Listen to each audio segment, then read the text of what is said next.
Okay. Assalamu alaikum wa rahmatullahi wa barakatuhu. Thanks. I was not very enthusiastic, but thank you. I appreciate it. Okay. Well, Bismillahir Rahmanir Rahim. Rabbi shrah li sadri wa yassir li amri wahlul 'uqdatan min lisani yafqahu qawli. And assalamu alaikum again, everyone. So you probably have heard about the topic already, maybe just from, like the Facebook event or like the email, or maybe not, but it's kind of a catchy title, but I'm going to be talking about the pretty famous hadith about, taking advantage of 5 before 5. So, exciting. Oh wait, actually, no, I didn't want to show that yet. I changed my mind. So basically, like before I actually start talking about, what the hadith is and going into the specifications of it, I just want to do, for us to realize like why we're here. So obviously, really thankful for everyone who came here. You could have been doing a number of different things in this 1 hour block. I mean, like studying, sleeping, or like playing video games, or like whatever you want to do. But, we all chose to be here, alhamdulillah, and I hope that we both, like me and you, will be able to benefit from this time together, and, have an engaging time. And, Allah chose for us to be here for like a reason. The fact that I'm sitting here and you're sitting here in this room, that means that Allah chose for us to be reminded about, what we're going to be talking about. And there's a reason for that. So maybe, I really hope that before you all leave this room today, you can think about, how what we're going to be talking about, these 5 things, the 5 before 5, apply to your own life, and maybe really take some tangible action items, home with you today, even if it's the smallest thing, the most minuscule thing, making some kind of, impact in your life, just something that you can improve your connection with God, or, your worship, or your involvement in the community, or whatever it is, and, really making that something you can implement for the rest of this semester or this year. So before I actually, put up the hadith, does anyone know what any of the, 5 are? The 5 things you should take advantage of? You can just say one if you want. Wealth before poverty. Great, yeah, that's one of them. Yeah, that's one, yeah. Youth before old age. Okay, so that's 2. Life before death. Oh, sorry. Yeah. It's okay. Yeah, 3, life before death. Okay. Yeah. Like free time before busy. Yeah, free time before you get busy. We'll take a guess. And health before sickness. Yeah, good guess, and that's also right. I think that's all of them, right? Did we miss one? No. Okay, so that's 5. Exactly. So just to sum that up, and you can actually look at what the hadith is. Basically, this is narrated by Ibn Abbas radiallahu anhu, said that the Prophet sallallahu alaihi wasallam said, take advantage of these 5 things. So the 5 things, as we said, is youth before old age, health before illness, riches before poverty, free time before work, or before you get busy, and then life before death, right? And so then the next question, again, before we actually go into the specifications of each of the 5, is why are we discussing this? So I said that a little bit before. This is, again, a reminder, a rejuvenation for us. I mean, I know that Halaqah topics, it's kind of it either works or it doesn't. And I know that that's what I was struggling with, what can I bring to you all that would be beneficial for everyone? Because I know a lot of times, we want to hear sometimes, the more interesting or controversial, the juicy halaqah topics, we can debate for an hour, if weed is halal, or what to do if someone has you on gunpoint and it's making you eat pork or something, we can do that. But it's probably more beneficial for all of us to, think about things like this, because at the end of the day, this is what's going to affect our everyday life, right? And this is what's going to affect what we're going to do tomorrow, how we're going to live our life, how we're going to, what kind of attitude we're going to have before we, go take our exam, or how do we interact with our friends, right? And I think that's what really matters. And having that constant reminder, I mean, I'm sure the Quran repeats multiple ayahs time and time again. There's so many ayahs that are repetitive. I mean, the reason for that is because we need that constant reminder, right? And Allah wants us to reflect on the Quran and to think about these things. I mean, there's the ayah afla taqilun, right? For us to reflect and to use our aql, to use our mind, and to really think about these things and think of our own life. Sometimes I know it's so easy to just go into that monotonous routine. I mean, I do it so much. Where I just like, act like a zombie, like wake up, like go to class, do what I need to do, like submit my homework by 11:59 p.m., like do whatever. And I'm not really thinking about how I'm living life. So I think at least in this hour, we can try to think about that and maybe, take something when we leave this room. So the first thing is youth before age, right? And this is especially important for us, I feel. I mean, obviously because we're college students, right? I mean, I think time and time again, everyone has, especially for like the freshmen, I don't know. There you guys are. So like the freshmen here, you've been hearing like, what college means. It's like, oh, it's a time for you to like explore yourself and, discover who you are and like find out what your passions and all that fluff like stuff, which I guess it's like sometimes true, but like what you actually end up doing is, just being super stressed and so you have like increased cortisol levels and you're sleep deprived. So, you're like immunocompromised because you're sleep deprived and you're constantly getting sick and then you're stressed and you're never really, and I have like a midlife crisis like every other week because I'm just like, why am I here? So I'm not really getting all that like happy stuff yet, but still we're at that age where we have to realize that we have a lot of power in our hands. Like this is the moment where I think for most of us in this room, I can't speak for all, we're only really taking care of ourselves. Like, we don't have any like children to take care of. We don't have older parents, of old age that we have to take care of. So right now, we really just have ourselves that we're responsible for. And we're also in that position where as college students, we are basically making most of the decisions of our everyday life. I mean, I know that, yes, like the parents are in the background and there's like some things going on there. But on a daily level, I mean, I think that most of us are making all the decisions that we would like to make. And so, that gives us this opportunity to really use our youth in like a good way, to use this time. And we don't know like what's going to happen like when we're older, right? Like maybe there's some things we can, some different like community involvement or volunteer opportunities that we can do now, which like when we're older, you might have like back pain or I don't know, like something like that. I guess that was a weird example, but maybe that's what I think of when you get older, because maybe, I don't know if your parents complain about that, but mine do. So, I remember like hearing this in khutbah that Mufti Menk gave, and I thought that this was really important like for me, and I wanted to like share this question with you. It's just a question like, am I living my life right now? Like, am I using my time right now in a way that like me in the future, my older self will not regret? So like, is what I'm doing right now something that like the 80-year-old me or like, the 7-year-old me, like inshallah, like would I regret what I'm doing now? And like, I hope the answer is like, no, that I use my time wisely right now. But I even know like examples of, I mean, I know we're all still pretty young, but just think about when you were like in elementary school and middle school and things like that. Like, I know that there was so much time that I had back then that I think like, those like middle school summers or something where all I did was like watch SpongeBob. Not saying SpongeBob is always a waste of time, sorry. But like I realized like now looking back, I was like, I could have done something. Like maybe I could have, I mean, not necessarily like even Islamic, like for me, like it was just like I could have like learned like how to like paint, or like I could have learned, like gift wrapping or like some like useful skill or something. And then now like I'm here and I realize like, I'm not going to get that time back. I don't have that opportunity to do it again. And I always tell my younger sister because, of course she's 11 years old and most of her life is on the iPad, but I tell her like, use this time, you could do something, like revise that surah. And then she's like, no, like I don't want to. But, like I know that it might be like, once you're like in high school or something, like you might like forget the surah entirely, right? Or something like that. Like, or at least like I know that these are like kind of the phases of life that has happened like for me, and I'm sure that you have like similar experiences.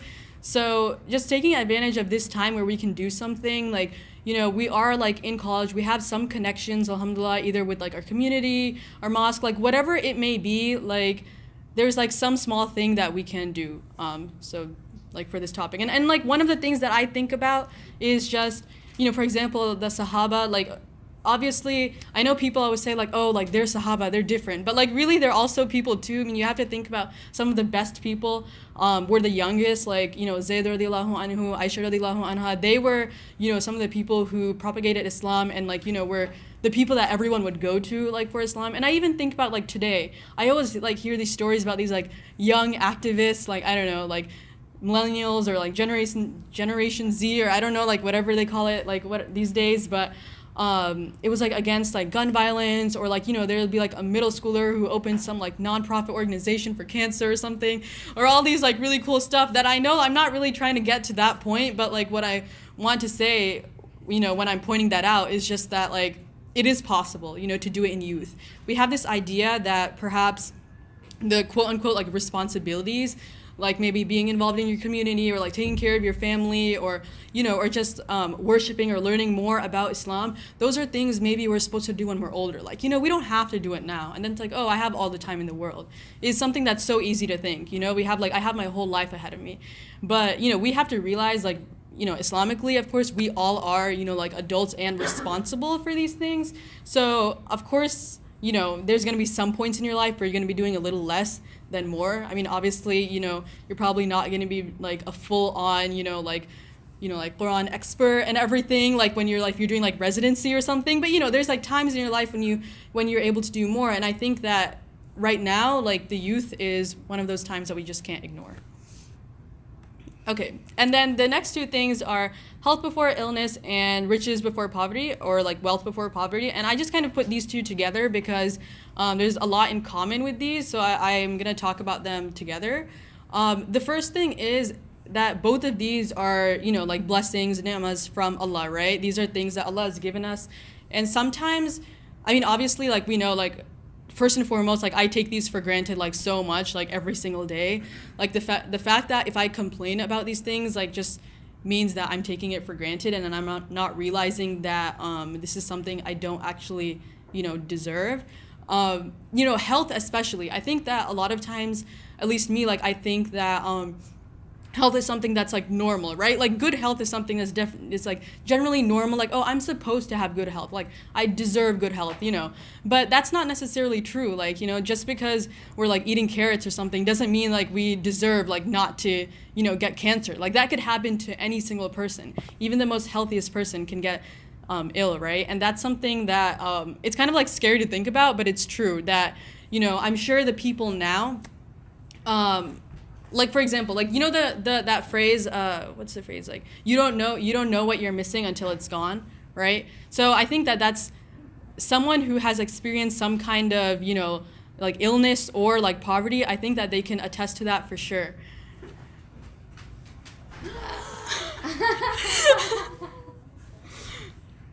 I'm so happy. Okay. But yeah, to continue, I think that they can attest to that for sure. Like, the people now who have like stage 4 cancer, or who have like a tumor or like one kidney, it's not like they like deserve that, like astaghfirullah, we can't even say that. Like they didn't deserve that, that just happens, and that can happen to us too, and we need to realize that. So with that fact of knowing that these resources are limited and that it can happen to anyone, yes, we should be thankful. So then what's the question might be, well, how do I show that I'm thankful? I mean, like you say alhamdulillah like all the time. But the real way to show that you're thankful is by using something properly, right? I mean, this is an example like time and time again. Like if your best friend gives you like a gift and, like Fatima gave me, I don't know, like a necklace or something. But like I'm just like, oh my God, I love the necklace. But like it's always like in my drawer somewhere, like, then it's kind of like, do I really like it if I never ever wear it? And I'm trying to like hide it from everyone else. Like, sorry.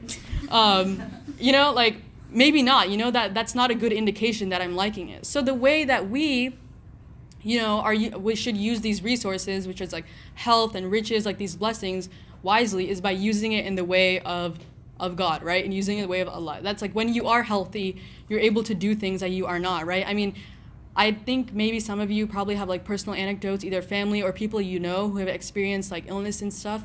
Or even think about yourself, if you ever had to take an exam when you're sick, don't you know how awful it is? Like you probably like, it sucks, like I'm failing this exam, like there's no point that I'm here, I'm that annoying person who's like coughing throughout the whole thing, like, and who's like blowing my nose constantly. Like it's a horrible experience, and like your capability like during that exam and like your performance just like declines like tremendously. So just like that in like your everyday life, like we can't do the normal things that we're able to do like when we're sick, and we realize that. So when we're not sick, like hopefully like right now, like hopefully inshallah, then we can take the like advantage of that opportunity of doing anything, like any small thing. And of course this changes what you want to do for each person. So that's something like just keep in mind like what you think that is. Like it might be different. Like maybe for some of you prefer to become a mentor for other younger Muslims, or for other people it's becoming like politically active, or maybe you want to understand a little bit more about the Quran. So these are other things I guess to like keep in mind, but we can go into the specifications of what you want to do at the end. And then a little bit more about riches before poverty. I know like a lot of you all might be thinking like, oh, well, I'm not rich. Okay, well, I think that's probably most of us here are not rich right now. I mean, I don't think I am either. So, but like the point is that we have resources, right? Like it's not really about the number, but it's like we all, alhamdulillah, I think have some kind of resources in our life, no matter like what that like, exact number is. And I'm sure you hear this in like, those khutbahs about like zakat or like sadaqah or something. But when they say that, say if someone who only has like $100, but they give $5 to like charity or like for a good cause, those $5 obviously are much more pleasing like in Allah's eyes than someone who gave like a millionaire who gave $500, right? So it's really more about, again, like the quality over the quantity and using these resources. The last thing I wanted to comment about with riches is when you use things wisely, it's just like allocating your money properly. Like that's one of the things that we have to be mindful of. Like I know like in this culture, and it's really easy, it's like, okay, say that some of you all might be having like internships or like part-time jobs and like have some money come in, and then maybe it's your like your bi-weekly like pay period, and then it's like the Friday that you get the money or whatever, and then like the next thing you know, like after that weekend, like it's all gone and you're still like struggling to pay rent or something. I know like my mom said like when she like moved here, when she first moved to America, like when she was working, this would happen to like a lot of her coworkers. Obviously, like, since I think she came from like, a different upbringing and stuff, that was like not the case, and she was a little bit more cautious about her money. But she said like, yeah, like, after that Friday, like it would all be gone. Like everyone just spends it over the weekend. And it's fine for us to spend things on sometimes that we like, right? I mean, yeah, sure, like get your Starbucks or get whatever you want, but just being mindful of like not totally squandering all of our money. And I think that right now, as we're starting to get into either internships or some of you all looking for, like full-time jobs, that's something to just take into consideration. I mean, especially after you graduate, I think you will have a lot more money very quickly, and you might not, really be experienced with how to manage that money. I mean, I know like I definitely will not, and we'll have to, that's kind of like a learning curve for all of us. So this is just something, to keep in mind. Okay, so probably my favorite thing to talk about, but like free time before work, and so all about like productivity and all that, right, Yara? Yeah, sorry to mention, yeah, Yara's really into like productivity and stuff. Okay, I know that we're all busy. Like I really understand that. I mean, obviously, like we go to Georgia Tech, yeah, like we're all like crazy busy, and I know that for me personally, a lot of times I make exceptions, like for myself. I think like, no, like I'm probably taking like harder classes than other people, or I'm involved in a lot of student organizations. I bet I'm busier than everyone else, right? Like I kind of just make an exception for myself. But in reality, like when I take a step back, I have to realize like there is no exception. Like everyone else, like I know, like all of you are probably doing, like a lot more like time consuming and amazing things, and frankly are probably more busier than I am. More busier? That's not correct grammar, but I probably made a lot of grammar mistakes. But yeah, a lot busier than I am, right? So that exception thing like doesn't always work, but so we always kind of have that as an excuse, like, because like, oh, we're going to Georgia Tech, like we're way too busy to do anything else. Like, okay, like inshallah, maybe after like I graduate, that's when I'll like, start like reading Quran and stuff, and it's easy to kind of get into that cycle. I remember hearing this in like some like video or lecture, and I kind of almost like felt that I could relate to it in my own life. It was someone, like a young man, who said, the sheikh was like, okay, like when are you going to, start like studying Quran more, get like a little bit more involved? And this is like when he was younger, like say starting like, middle school, high school. And he's like, okay, yeah, but I'm in school right now, I'm really busy, but like inshallah, like after I like finish school and stuff, I'll get more involved, right? Or I'll learn a little bit more about Islam. It's like, okay, yeah, okay, like some time goes on, and then it's like, no, well, actually, like, what about now? And it's like, no, actually, like, I'm studying for like SATs, I'm trying to like get the college applications. I'm like super busy right now, after high school, like I definitely am gonna make some time, to like towards Islam. Okay, like you're done with high school, right? And then you're at college, and it's like, oh my God, like university is like, they said like uni in the video, maybe they were British, I don't know. But there was like, okay, it was like, oh God, like college is killing me. Sorry. Okay, like college is killing me, like I can't do this, like I really have to like, study super hard, I really have to get good grades so then I can get a good job. Right, so like, after I graduate, everything's gonna change. Graduates. What about now? Well, now I'm really trying to get a job. It's really hard in the first couple of years. I'm trying to look for a job, apply, doing interviews, like all that stuff. But like once I get the job and, get like a bit more like steady money and, steady income and just set my life, get like a new car, apartment, all those kind of stuff taken care of, then I'm really going to focus on deen. Okay.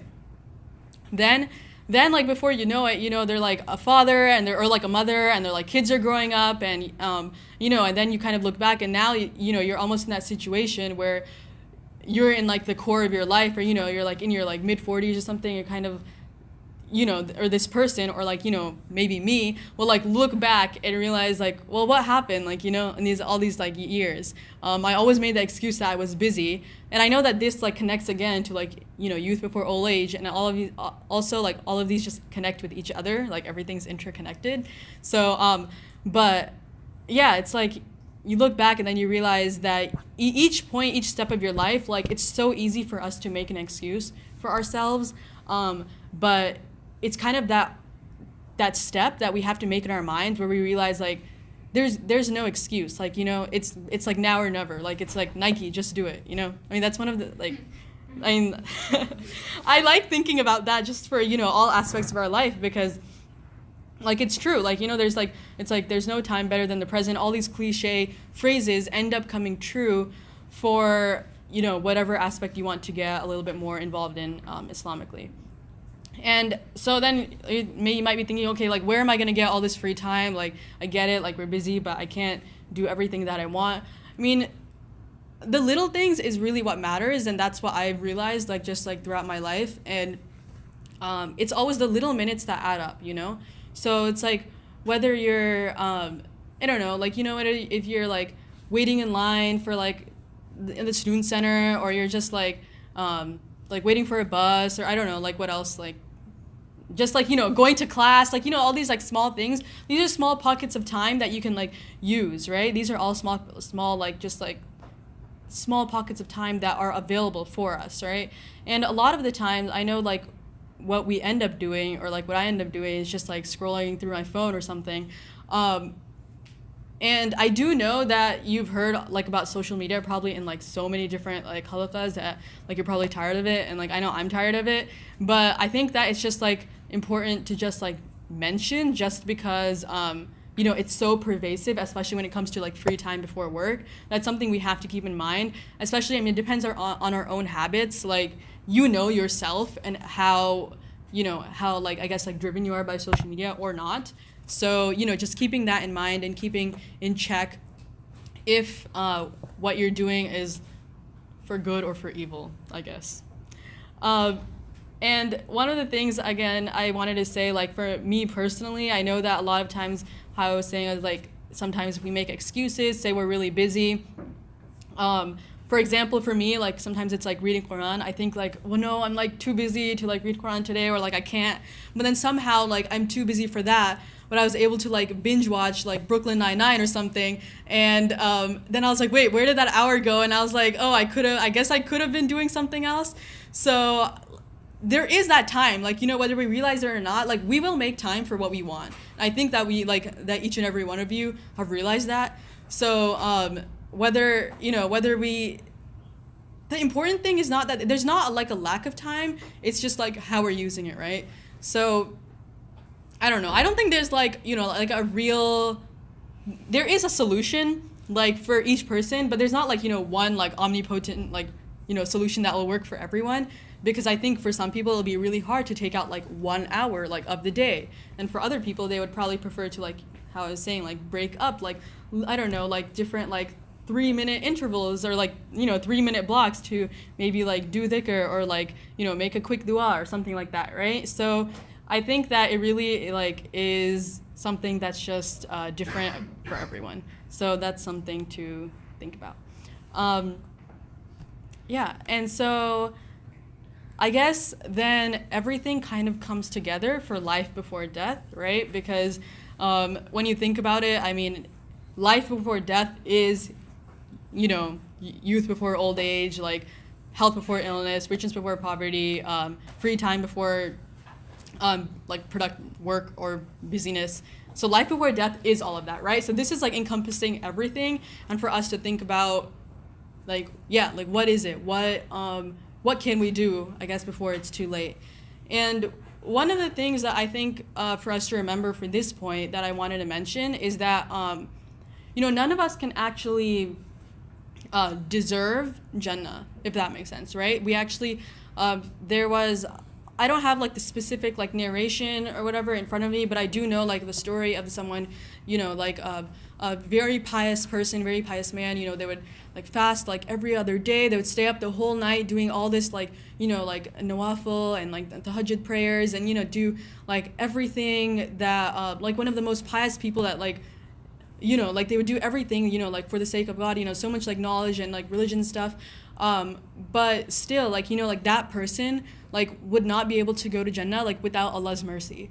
So like it's not really like then, because then in the narration it's like, okay, and then that person Day of Judgment says, okay, you can go into Jannah, like Allah will say you can go into Jannah because of my mercy, and then he says like, no, you can see because of my deeds, like, so kind of like implying, like I like deserve it. But then when you actually look on the scale, it's like, no, like there is even with everything, all those deeds that you have, like you would not be able to enter Jannah like without the mercy of Allah, right? So there's not really like this like stopping point when we're like, oh, we're done, right? It's like, oh, I did what I had to do, like I'm good, kind of thing. So because in reality we always need the mercy of Allah. So I was thinking of this example, like say it's like the end of the semester, like you took your final exam and you're on the verge for this class, like you're on the verge, maybe you're like the AB verge, or we can make it more interesting and do like pass fail, I don't know, like DC, whatever you all want, I don't know. Okay, yeah, so you're really on the verge for the grade, right? And then you come out of the final and you realize maybe you bombed the final, and you have to do that desperate plea, that email at the end, on like Thursday evening, where you're like, hello, like doctor, whatever, like, my name is, and like whatever, where you're really trying to ask, to get that A or that C or whatever it is. So what kind of student do you think, I mean, just objectively, like, we can't really say, but what kind of student do you think that the professor will be more leaning towards, bumping up the grade? Would it be someone who, like student A, who went to every class, went to office hours, asked questions, tried really hard, even if they failed on the exams, or even if they did poorly, if they tried really hard and showed their effort and interest? Or would it be the other student, who the professor only sees on test days and, just doesn't really even know what he's talking about, right? So like there's like a difference in like the students, and I would say most probably, the professor would be more likely to bump up the student A, right? And so like, I know that's like a pretty like juvenile example, but like in that same way, I was just thinking that, sure, like our deeds alone might not be able to make us go to Jannah for those, but inshallah, because of our efforts, at least that can be, what's looked at. It's like, okay, well, at least they tried, at least they had a good intention, at least they were, on the straight path.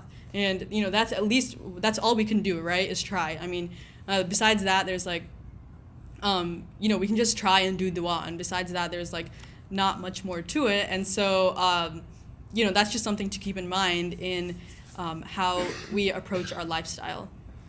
And then lastly, one of the things that we have to realize is that when we talked about like richness and we talked about health and all of these things that are so uncertain, that these can be taken away from us instantly, right? So what is one thing that we know for sure? The one thing in our life that we know for sure? Yeah, taxes, right? Well, yeah. Yeah, and yeah, and the fact that we... That was funny before this happened. You said yes. Yeah, she told me to go for it. I don't know. I don't think so yes. Okay, taxes, yeah, but also the fact that we're going to meet Allah one day, right? So I guess both of the things, but the second thing is more important. So the fact that we're going to meet Allah, it's going to happen whether we like it or not, whether we want it or not. And yes, and that comes along with death. And just to mention at the end of, I have to mention the surah because, it's one of my favorite, and I don't know, I feel like I just connect to it a lot. And do you all know what surah this is? Anyone?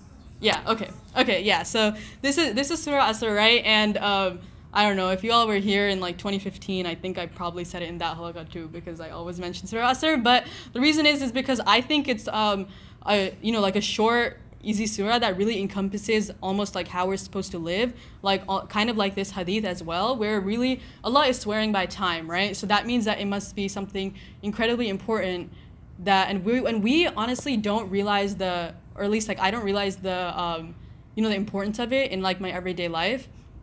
And this just lays it out clear, that like really like the only way that we are able to succeed or not be in loss is if we are able to use that time wisely, or if we're able to, in the time that we are here in this life, believe, have that connection with God, Iman, and do, like righteous good deeds, hopefully, and help others along the way.